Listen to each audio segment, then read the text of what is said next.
as part of your education. It behooves everyone in the music, arts, and entertainment community to think about what we can do individually and collectively to carry on his work. I've never been one to copy ideas or be a copycat, but I think this is time to make a big exception so that we can all follow Daniel's example and make sure that his good works are continued. Clarity is the path to inner peace. My life is changing and taking a better turn, and we must all defeat the Nazi military dictatorship of the Bush criminal terrorists. For Daniel. Abandoned by women, far from the heart under duress, in the deaf deja vu moonlight. After the birth cries, the children spirited away into the thin air of strangers, their painted blue skies, their caverns of luminous handmade stars. And only to return to the road, theater of the world, for the movement to make heaven and earth. Naked, imprisoned as if in a mirror, hungry, wanting to break through, the dream wounded, he bled into the headlines and the evening news. Burning crossroads, broken banjo in the dust, our bodies sit, voices sing, we shall not, till redneck billy clubs swing, flesh yields, and loose blood flows, head rocks and rolls, stars appear, stars and bars, the long wrong arm of the law, Jim Crow officers, awful Caucasian rage, bird in a cage. Some of us wanted to know if you were human. Well, hell I'm thinking, takes one to tell one, and hell is everywhere.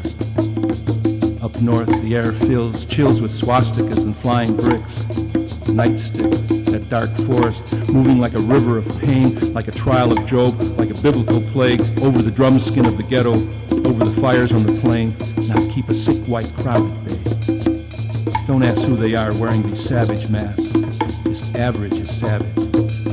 Beaten back, driven from the edge of the crowd, they come back again, vulgar, loud, resilient as rope, full of hope as a lynch mob. And still the nightsticks do their job, keep us marchers on the move through the hostile neighborhood. A lot of frustration, and I imagine to their sorrow, those desperately against us realize they must borrow a page from our demonstrations, cool their rage, move ahead together, and sit peacefully in the street. Oh, sweet Jesus, what a red-letter moment of history, a moral victory, an epiphany. In a crisis, our enemies act just like us, using our own nonviolent tactic to stop us in our tracks.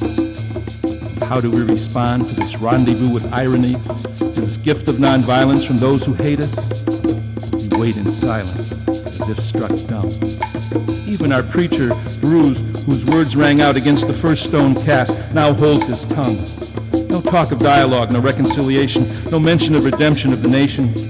Only sound nightsticks and flesh and bone.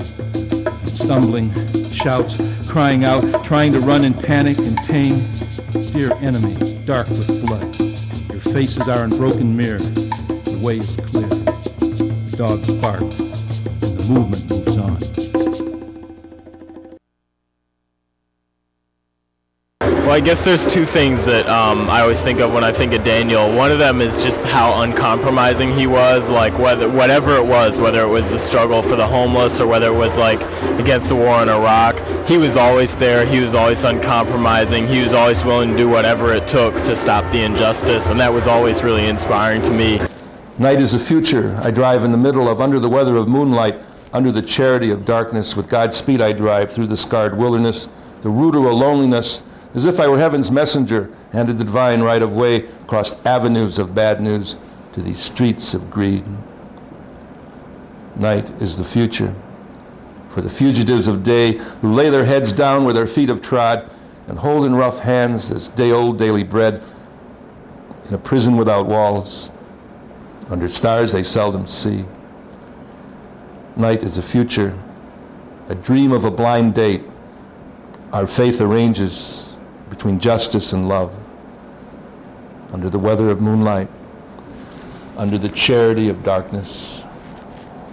Hi, my name is Marty Gelfand, and I've known Daniel since I was about 8 or 9 years old. And Daniel was just a great guy. He was a funny person, always, when I spoke to him, I always found some humor and some laughter in things he said, although oftentimes he spoke about things that weren't so humorous or laughable. He was very much involved in the plight of street people and homeless people and hungry people, and he did a lot to help. And oftentimes when I saw him, he was out distributing food or water, and I just loved reading his poetry when I had the chance.